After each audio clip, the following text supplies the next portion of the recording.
तो स्टूडेंट्स हम लोग आखिरी पार्ट पे आते हैं सैलरी चैप्टर के परक्यूजिट्स पार्ट पे। सैलरी चैप्टर का परक्यूजिट पार्ट आप देख सकते हो चार कंडीशन या तीन कंडीशन में ब्रेकअप है। Taxable for specified and non specified employee, यानी सारे एम्प्लॉयज के लिए टैक्सेबल। हम लोग आखिरी पार्ट में बात करेंगे स्पेसिफाइड या नॉन स्पेसिफाइड किसको बोलते हैं। Taxable for specified and non specified employee, rent free accommodation, आपको घर मिल जाए रहने के लिए विद फर्नीचर या without furniture. Interest free concessional rate या लोन, या तो इंटरेस्ट देना ही नहीं पड़े या कम इंटरेस्ट देना पड़े वैसा लोन मिल जाए। ट्रेवलिंग या टूरिंग एक्सपेंसेस मिल जाए। स्वेट इक्विटी शेयर, अगर आप एम्प्लॉय और आपको कंपनी के शेयर्स मिल जाए कम दाम में। मील या रिफ्रेशमेंट, खाने पीने को मिल रहे ऑफिस में कम रेट में या फ्री में। गिफ्ट वाउचर्स मिल रहे हैं कुछ ताकि आप उनसे शॉपिंग कर सकें। क्रेडिट कार्ड मिल गया ऑफिस की तरफ से, उसका पेमेंट ऑफिस कर रहे हैं। क्लब मेंबरशिप, किसी बड़े क्लब या कॉर्पोरेट क्लब में आपको मेंबरशिप मिले ऑफिस की तरफ से, उसका पेमेंट हो। Use of movable asset, office के कुछ मूवेबल एसेट है उसको आप अपने पर्सनल काम के लिए यूज कर रहे हो। Sale of movable asset, company आपको कम दाम में लैपटॉप टीवी ये सब दे रही है कम दाम में। प्रोविडेंट फंड, आपका बॉस आपके नाम पे पीएफ अकाउंट में पैसा जमा कर रहा है, आपके सैलरी से काट के जमा कर रहा है वो अलग बात, अपने पॉकेट से भी जमा कर रहा है उसके, वो भी आपकी एक तरीके से परक्यूजिट है। इसके अलावा कुछ एग्जम्प्टेड परक्यूजिट्स है। टी एंड स्नैक्स मिले, चाय और बिस्किट जो मिलता है वो टैक्सेबल नहीं है। रिक्रिएशनल फैसिलिटी, आपको कहीं घुमाने फिराने ले जाए ऑफिस की तरफ से साल में एक बार पिकनिक वगैरह टाइप का, वो टैक्सेबल नहीं है। कन्वेंस फैसिलिटी, ऑफिस की गाड़ी वगैरह जिसमें आप ऑफिस से घर से ऑफिस कर लेते हो, टैक्सेबल नहीं है। ट्रेनिंग वगैरह के लिए आपको भेजा जाए कहीं पे फर्दर आपका डेवलपमेंट के लिए, टैक्सेबल नहीं है। रेंट फ्री अकोमोडेशन जो है अगर जजेस को मिले हाई कोर्ट या सुप्रीम कोर्ट के तो टैक्सेबल नहीं है। मेडिकल फैसिलिटी अगर मिलती है, नॉर्मल इलाज, ऑफिस में इंजरी हो गया, हाथ पांव में लग गया, उसका पैसा मिलता है, टैक्सेबल नहीं है। पीरियोडिकल्स एंड जर्नल्स, आपको बुक्स मैगजीन्स मिल रही है पढ़ने के लिए, टैक्सेबल नहीं है। टेलीफोन या मोबाइल एक्सपेंस, फोन मिलता है ऑफिस की तरफ से या टेलीफोन बिल ऑफिस की तरफ से पेमेंट हो जा रहा है, आपको पैसा हाथ में नहीं मिल रहा, पैसा हाथ में मिलता तो अलाउंस हो जाता, यहाँ पे आपको फैसिलिटी मिल रही है, टैक्सेबल नहीं है। अब कुछ चीजें ऐसी है जो सिर्फ स्पेसिफाइड एम्प्लॉयज को टैक्सेबल है। मोटर कार, ऑफिस की तरफ से गाड़ी मिल जाए, डोमेस्टिक सर्वेंट मिल जाए घर पे नौकर, गैस इलेक्ट्रिसिटी वाटर फैसिलिटी मिल जाए ऑफिस की तरफ से, इसका पेमेंट ऑफिस कर रहा है। फ्री एजुकेशन, ऑफिस के मतलब कंपनी की तरफ से स्कूल कॉलेज में पढ़ाई का मौका मिल जाए। फ्री ट्रांसपोर्ट फैसिलिटी मिल जाए। आईटी इनकम टैक्स पेड, आपका कंपनी आपका टैक्स का पेमेंट कर दे, आपका तो पैसा बचा ना, आपके लिए परक्यूजिट माना जाएगा। मेडिकल ट्रीटमेंट, आप बड़े इलाज की बात हो रही है, हॉस्पिटलाइज वगैरह वो सब होगी, तो ये सब स्पेसिफाइड एम्प्लॉय के लिए टैक्सेबल है।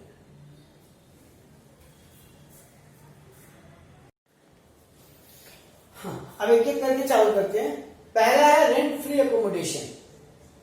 अगर हाई कोर्ट का जज है या सुप्रीम कोर्ट का जज है, पार्लियामेंट का कोई ऑफिसर है या यूनियन मिनिस्टर है या फिर लीडर ऑफ ओपोजिशन है, इनको एग्जम्प्टेड है।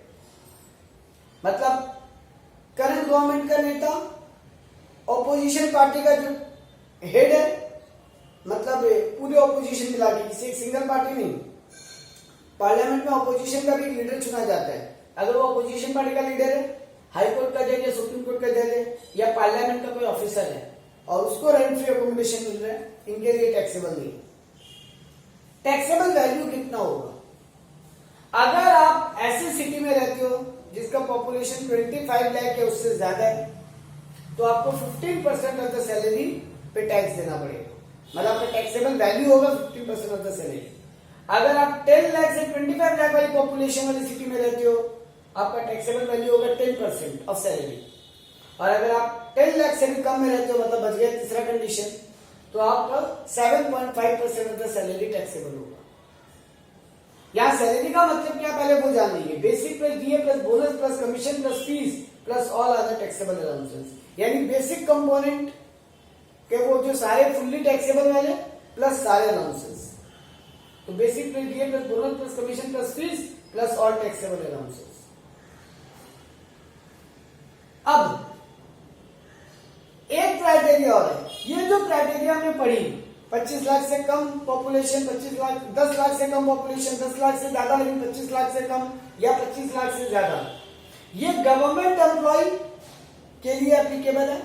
और अगर कोई एम्प्लॉयर है जिसका खुद का घर है, यानी अदर देन गवर्नमेंट एम्प्लॉय के लिए, अगर वो एम्प्लॉयर के घर में रह रहे हैं, एम्प्लॉयर का खरीदा हुआ घर है, तो मतलब कंपनी के नाम पर प्रॉपर्टी है, तो फिर ये 3 कंडीशन है। आई रिपीट, ये जो 3 कंडीशन है, 25 लाख से ऊपर पॉपुलेशन वाला सिटी में अगर जगह में आप रहते हो तो 15% ऑफ द सैलरी, 10 लाख से ऊपर लेकिन 25 लाख से कम तो 10% ऑफ द सैलरी, और अगर अदर में रहते हो तो 7.5% of the salary.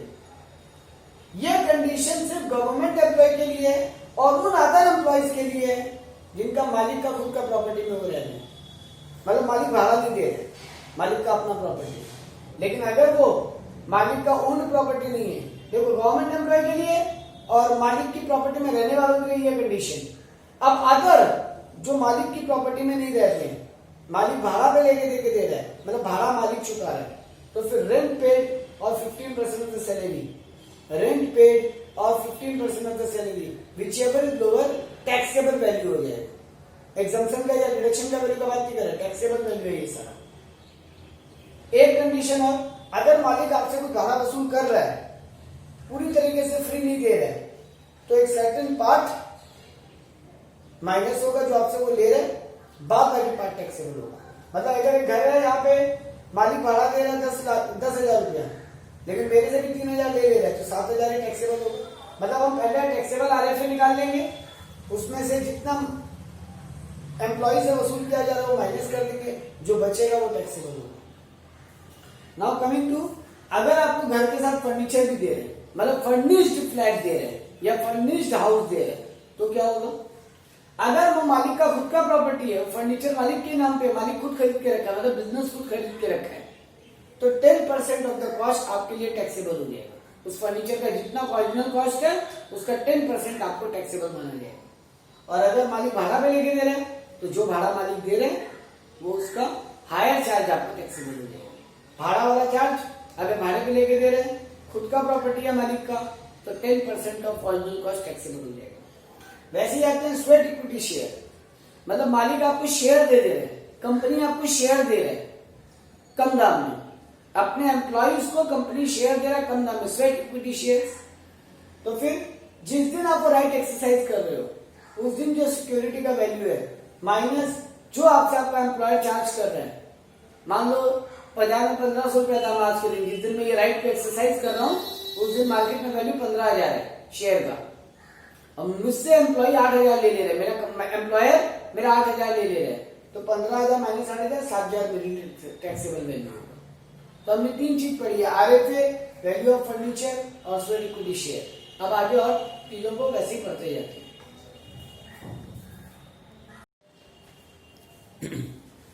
Next few prerequisites are motor car and other than any vehicle other than motor car. So if motor car has been given by the company, or there are two kind of, first we understand 2 points over here. For motor car there can be 2 kind of expenditure. One is the value of the asset, that is depreciation for every year. Second is maintenance cost of the asset or maintenance cost of the motor car.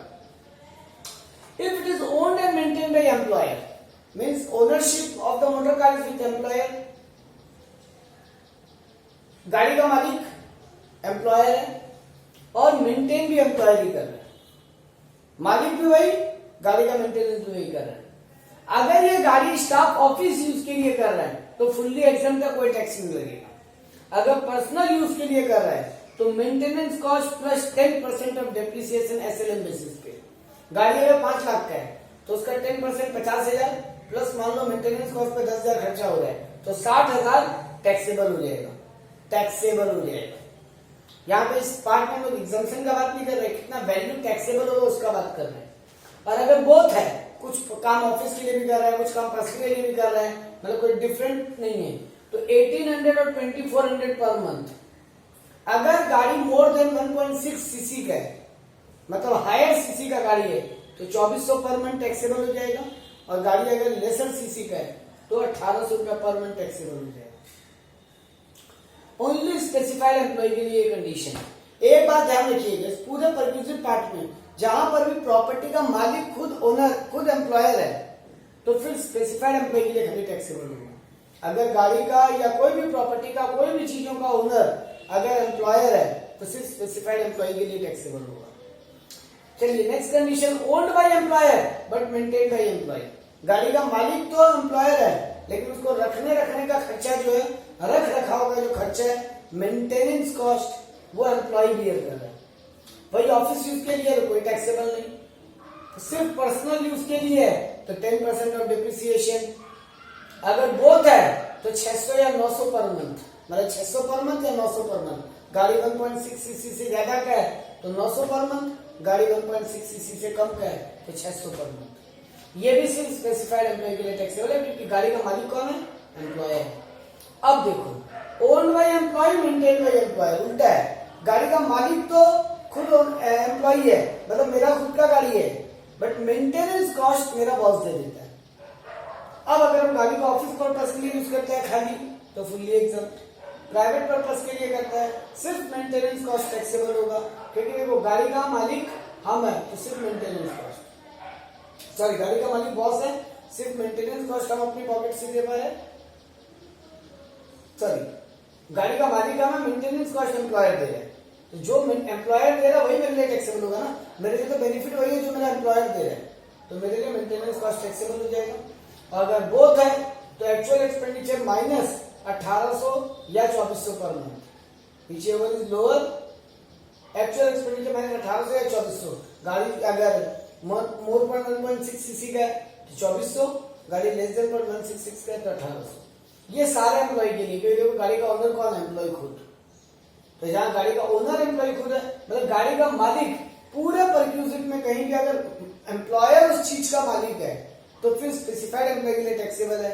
Employ खुद मालिक है या employer मालिक नहीं है कम से कम, तब फिर सारे एम्प्लॉय के लिए टैक्सेबल आएगा। अब आते हैं अदर देन मोटर व्हीकल, मतलब गाड़ी को छोड़कर और कोई व्हीकल है, जनरली समझ लीजिए बाइक, ओन्ड बाय एम्प्लॉयर है अगर, एंड मेंटेन बाय एम्प्लॉयर, मतलब दोनों ही एम्प्लॉयर कर रहे हैं। वही ऑफिस पर्पस के लिए बिल, पर्सनल पर्पस के लिए है तो मेंटेनेंस प्लस 10% डेप्रिसिएशन।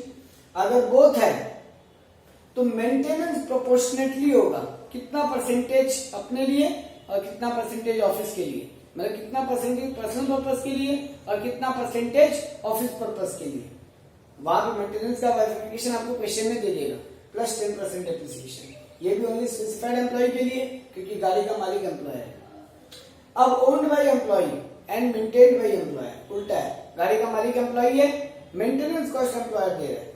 पहला केस ऑफिस यूज निल, दूसरा केस पर्सनल यूज तो मेंटेनेंस चार्ज, तीसरा केस बोथ तो actual expenditure minus actual expenditure by employer minus 900 per month और एम्प्लॉय के लिए नियम। ये था motor vehicle and other than motor vehicle. अब बात करते हैं और आगे परक्यूजिट्स के लिए। चलिए अब बात करते हैं फ्री डोमेस्टिक सर्वेंट का। अगर आपका बॉस आपके घर पे नौकर रखवा देता है, अगर वो नौकर को बॉस खुद अपॉइंट कर रहा है, तो सिर्फ स्पेसिफाइड एम्प्लॉय के लिए टैक्सेबल होगा। देखो फिर सेम बात, अगर आप अपॉइंट कर रहे हो, बॉस पेमेंट कर रहा है, सारे एम्प्लॉय के लिए टैक्सेबल होगा। टैक्सेबल वैल्यू कितना होगा? एक्चुअल कॉस्ट, जो उस लेवल को पेमेंट हो रहा है वही आपके लिए टैक्सेबल वैल्यू हो जाएगा। गैस, इलेक्ट्रिसिटी, वाटर फैसिलिटी, अगर आपका बॉस आपको गैस, इलेक्ट्रिसिटी या वाटर फैसिलिटी देता है, अगर वो कनेक्शन, ये सबका कनेक्शन लेना पड़ता है ना, गैस कनेक्शन, इलेक्ट्रिसिटी कनेक्शन, तो अगर वो कनेक्शन बॉस के नाम पे है तो सिर्फ स्पेसिफाइड एम्प्लॉय के लिए टैक्सेबल है। लेकिन अगर वो कनेक्शन एम्प्लॉय के नाम पे है तो सारे एम्प्लॉयज के लिए टैक्सेबल है। टैक्सेबल वैल्यू कितना होगा? अगर वो जो आपको कनेक्शन मिल रहा है वही बॉस का भी बिजनेस है, गैस का बिजनेस बॉस का है या इलेक्ट्रिसिटी का बिजनेस उसी का है, यानी वो अपने सोर्स से आपको ये फैसिलिटी दे रहे हैं, तो फिर एक्चुअल कॉस्ट या मैन्युफैक्चरिंग कॉस्ट टैक्सेबल होगा। लेकिन अगर वो कहीं और से आपको सर्विस दिला रहे हैं और उसका पेमेंट वो कर रहे हैं, तो जो हायर प्राइसेस है, मतलब जो भाड़े का चार्जेस है, जो आपका मंथली रेंट लग रहा है इलेक्ट्रिक बिल का या गैस का, वो एक्चुअल कॉस्ट आपके लिए टैक्सेबल हो जाएगा। जो वो पेमेंट कर रहा है बॉस वो टैक्सेबल हो जाएगा, नहीं तो यहाँ मैन्युफैक्चरिंग कॉस्ट टैक्सेबल होगा। Free education to all employee, अगर फ्री एजुकेशन दे रहे हैं ये सारे एम्प्लॉय के लिए टैक्सेबल है, इसमें कोई बॉस अदर देन बॉस नहीं है। अगर एम्प्लॉय का पढ़ाई के लिए पैसा दे रहे हैं, मतलब मैं ही और आगे हायर प्रोसेस कर रहा हूँ जॉब करते हुए, उसके लिए कोई अगर मुझे फ्री एजुकेशन दिलवा रहा है नॉट टैक्सेबल, फुली एग्जाम। लेकिन अगर फैमिली मेंबर को दिलवा रहा है, अगर उसका खुद का इंस्टीट्यूशन है, अगर उसका खुद का स्कूल कॉलेज है, तो फिर बच्चे के लिए अगर वो आपके बच्चे को एजुकेशन दिलवा रहा है तो कॉस्ट -1000 पर मंथ टैक्सेबल हो जाएगा। कितना कॉस्ट लग रहा है बॉस का, -1000 पर मंथ पर चाइल्ड का छूट मिलेगा, जो डिफरेंस आएगा वो टैक्सेबल। मान लो बॉस का कॉस्ट लग रहा है 10,000 रुपया, 25,000 रुपया, और आपका कॉस्ट 1000 पर मंथ पर चाइल्ड। मान लीजिए आपके 2 चाइल्ड है तो 1000 इंटू 12 इंटू 2 24,000 आया, तो 25,000 माइनस 24,000 1000 टैक्सेबल हो जाएगा। अगर कोई अदर फैमिली मेंबर है तो फुल्ली टैक्सेबल होगा। हाँ, बॉस अगर आपको रीएम्बर्समेंट कर रहा है, मतलब आप पढ़ाई लिखाई करवा लो, बॉस आपको अलग से पैसा दे देगा बाद में अलग से, वो फुल्ली टैक्सेबल है, वहां कोई छूट नहीं है। रीएम्बर्समेंट मतलब तो पहले आप खर्चा कर दो फिर आपका बॉस पैसा देगा। रीएम्बर्स करना मतलब पहले खर्चा करके बाद में पैसा देना, वो फुल्ली टैक्सेबल होगा। अब आते हैं, अगर आपको इंटरेस्ट फ्री या कंसेशनल रेट पे लोन मिलता है, ये ऑल एम्प्लॉय के लिए टैक्सेबल है, यहाँ पर कोई स्पेसिफाइड और फिक्स नहीं है। मुस्कुराहटे थे, बेपरवाहियां थी, यूं ही गुनगुनाने को कही कहानी। तो अब आते हैं, अगर आपको इंटरेस्ट फ्री और कंसेशनल रेट पे लोन मिल रहा है, ये सारे एम्प्लॉयज के लिए टैक्सेबल है। अगर लोन अमाउंट 20,000 से कम है तो एग्जम्पशन, इंटरेस्ट फ्री लोन या फिर कम रेट पे लोन। तो 20,000 से कम का अगर लोन अमाउंट है तो कोई टैक्स नहीं है, एग्जम्प्टेड है। 20,000 से ज्यादा का है तो एसबीआई का जो इंटरेस्ट रेट होगा क्वेश्चन में आपको दिया हुआ रहेगा। हाँ, यही लोन अगर मेडिकल ट्रीटमेंट के लिए मिल रहा है तो फुल्ली एग्जम्प्टेड है। मेडिकल ट्रीटमेंट के लिए अगर लोन मिलता है 20,000 से ज्यादा का भी, तो भी फुल्ली एग्जम्प्टेड है।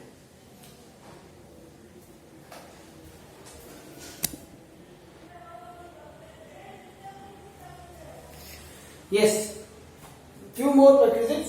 Free meal refreshment, free meal या रिफ्रेशमेंट अगर मिलता है, अगर टीज या स्नैक या non alcoholic drinks, non alcoholic beverages मिलता है तो एग्जम्प्टेड है। Snacks, tea, non alcoholic exempted है। Free meal during office hour, अगर कूपन मिल रहा है या फ्री खाना मिल रहा है ऑफिस के टाइम में, खाना, स्नैक्स या टी नहीं, खाना मिल रहा है तो ₹50 पर मील तक एग्जम्प्टेड है। उसके ऊपर का अगर आपको अमाउंट का कुछ मिल रहा है तो टैक्सेबल होगा।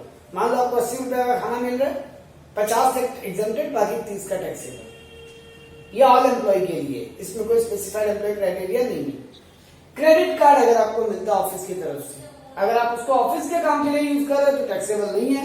अगर अपने पर्सनल पर्पज के लिए यूज करते हो तो फुल्ली टैक्सेबल है। क्लब मेंबरशिप, अगर आपको किसी क्लब में आपका कंपनी मेंबर बनवा देता है, लेकिन वो क्लब में आप मीटिंग के लिए जा रहे हो ऑफिस के काम के लिए, तब फिर एग्जम्प्टेड है। अगर आपको हेल्थ क्लब, स्पोर्ट्स क्लब में किया तो भी एग्जम्प्टेड है। मतलब आपको कोई हेल्थ एक्सरसाइज वगैरह की क्लब ज्वाइन करवाया तो भी एग्जम्प्टेड है। लेकिन अगर आपको, हाँ लेकिन एक कंडीशन है, सारे स्टाफ के लिए फिर वो फैसिलिटी हो, सिर्फ आपके लिए अलग से तब टैक्सेबल हो जाएगा, लेकिन सबके लिए तो एग्जम्प्टेड है। कॉर्पोरेट मेंबरशिप, आपको किसी बड़े क्लब में अपने पर्सनल पर्पस के लिए, ऑफिशियल पर्पस के लिए नहीं, अपने पर्सनल पर्पस के लिए मेंबर बनवा दिए, जिसमें आप जाओ, एंजॉय करो, जब मर्जी आए तब मर्जी आ जाओ। वहां पे एक बड़ी बड़ी पार्टी ऑर्गेनाइज होती है। तब जो बिगिनिंग फीस है, इनिशियल फीस, वो एग्जम्प्टेड है, लेकिन बाद में आप जो भी फीस आपका ऑफिस पेमेंट कर रहे हैं वो टैक्सेबल हो जाएगा। नेक्स्ट है मूवेबल एसेट, अगर आपको कोई भी कंपनी कोई एसेट यूज करने के लिए दे रहे हैं, सिर्फ यूज करने, बेचा नहीं है, यूज करने दिया है, जैसे लैपटॉप दे दिया, तो अगर वो ओन्ड बाय एम्प्लॉयर है, अगर वो बॉस का प्रॉपर्टी आपको बस यूज करने दिया है तो 10% of the cost of asset taxable होगा, 10% ऑफ द कॉस्ट। और अगर बॉस भाड़े पे लेके आपको दे रहा है तो जो भाड़ा लग रहा है वो टैक्सेबल हो जाएगा। अगर बॉस का खुद का प्रॉपर्टी है, आपको यूज करने के लिए दे दिया है मूवेबल एसेट, तो 10% ऑफ द कॉस्ट टैक्सेबल होगा, और अगर भाड़े पे लेके दिया है तो भाड़ा टैक्सेबल होगा। लेकिन वही मूवेबल एसेट अगर वो आपको बेचता है, कुछ दिन बॉस यूज किया और आपको बेच दिया, सेकंड हैंड टाइप का, एसेट जितना कॉस्ट है लेस डेप्रिसिएशन। मान लो बॉस ने 3 साल यूज किया है तो 3 साल का डेप्रिसिएशन माइनस होगा, फिर जो फिगर आएगा उस अमाउंट पे टैक्सेबल होगा। उसमें से भी अगर आपसे कुछ पैसा कलेक्ट करे तो वो भी माइनस होगा, यानी original cost less depreciation for the period use by the employer less amount charge by the employee. आपसे जो चार्ज किया जो बच गया वो टैक्सेबल होगा। सर डेप्रिसिएशन कितना माइनस करेंगे? अगर इलेक्ट्रॉनिक आइटम है जैसे कंप्यूटर लैपटॉप तो 50% WDV मेथड पे डेप्रिसिएशन माइनस करेंगे। अगर मोटर कार है तो 20% WDV और बाकी कुछ भी अदर है तो 10% स्ट्रेट लाइन मेथड। यहां जो डेप्रिसिएशन माइनस करने का बात कर रहे हैं, अगर इलेक्ट्रॉनिक आइटम है तो 50% depreciation per year WDV basis पे। बॉस ने अगर 3 साल रखा है 3 साल का डेप्रिसिएशन WDV बेसिस पे 50% की रेट पे माइनस करेंगे, जो आएगा डेप्रिसिएशन तीनों ईयर का वो माइनस हो जाएगा। अगर मोटर कार है तो 20% WDV मेथड पे, अगर अदर कोई एसेट है 10% स्ट्रेट लाइन मेथड पे।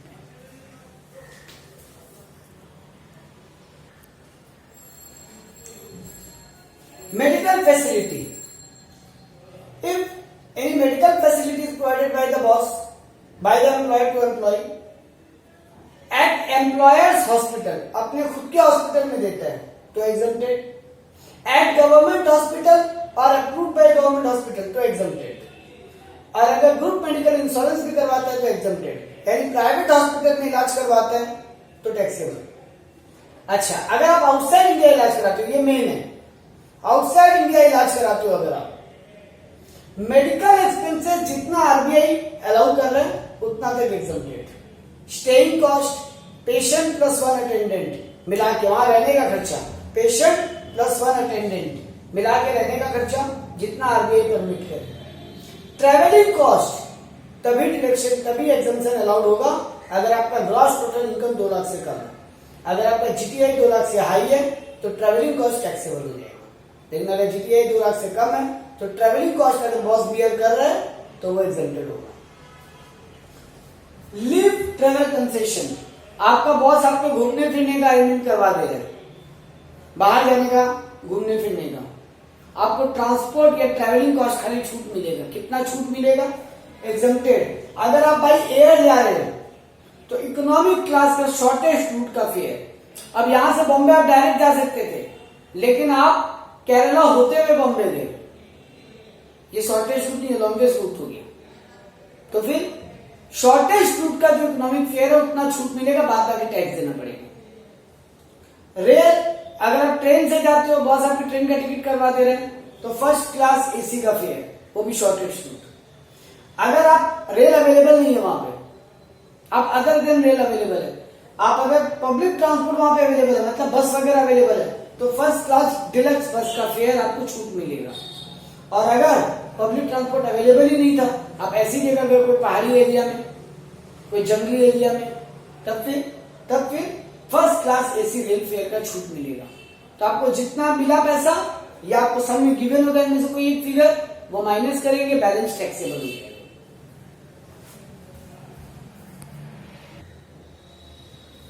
Coming to last part of the chapter, provident fund. Guys 4 type का प्रोविडेंट फंड होता है, superannuation provident fund, recognised provident fund, unrecognised provident fund, public provident fund. Superannuation provident fund ये government employees के लिए होता है, जो government अपने स्टाफ के लिए जमा करती है। रिकॉग्नाइज्ड प्रोविडेंट फंड जो हम जैसे नॉर्मल सैलरीड पीपल के लिए होता है, प्लस आपका बॉस प्रोविडेंट फंड एक्ट में अपने आप को रजिस्टर करके रखा हो, यानी रिकॉग्नाइज करके रखा हो, रिकॉग्नाइज्ड प्रोविडेंट फंड। अनरिकॉग्नाइज्ड मतलब आपका बॉस पीएफ कार्ड भी रहा है, जमा भी कर रहा है, लेकिन रजिस्ट्रेशन नहीं करा के रखा है, आपको कोई प्रॉब्लम नहीं है, कोई टेंशन नहीं।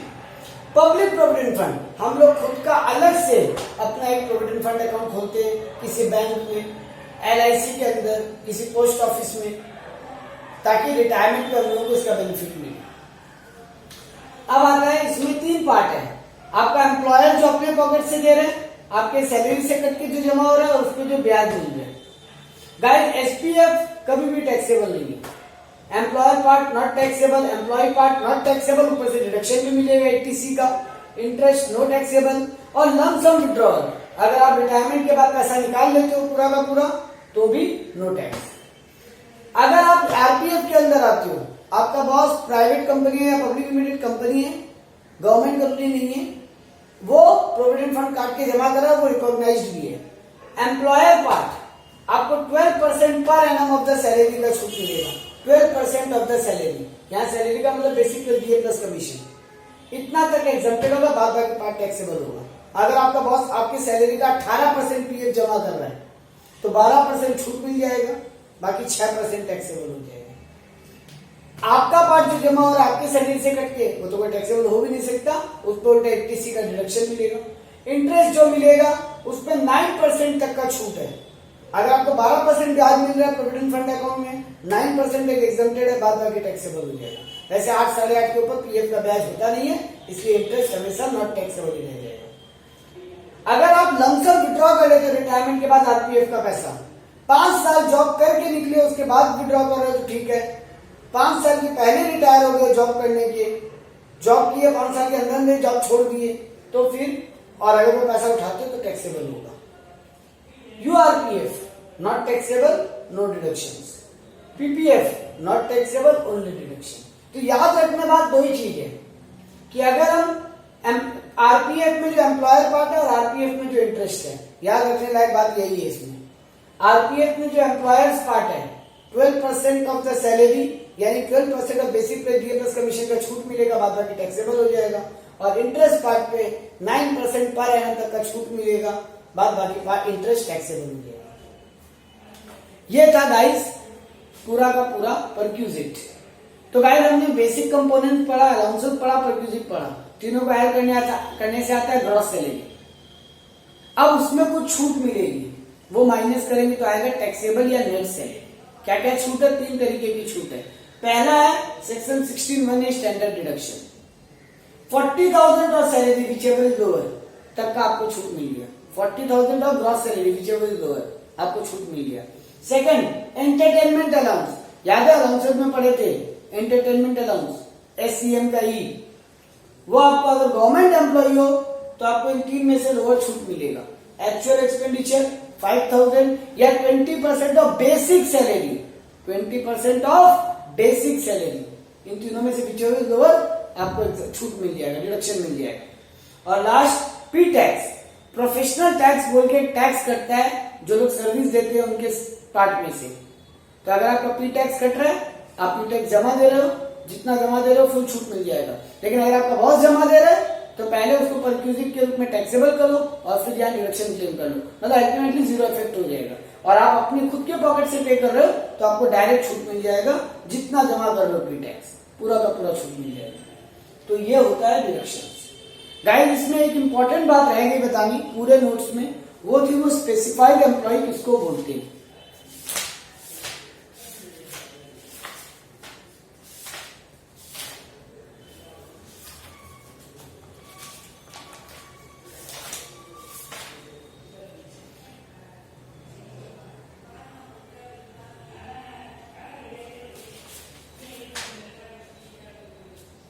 स्पेसिफाइड एम्प्लॉयज गाइस बोला गया एक डायरेक्टर एम्प्लॉय को, मतलब कंपनी में अगर डायरेक्टर है, फुल टाइम डायरेक्टर, तो वो स्पेसिफाइड एम्प्लॉय है।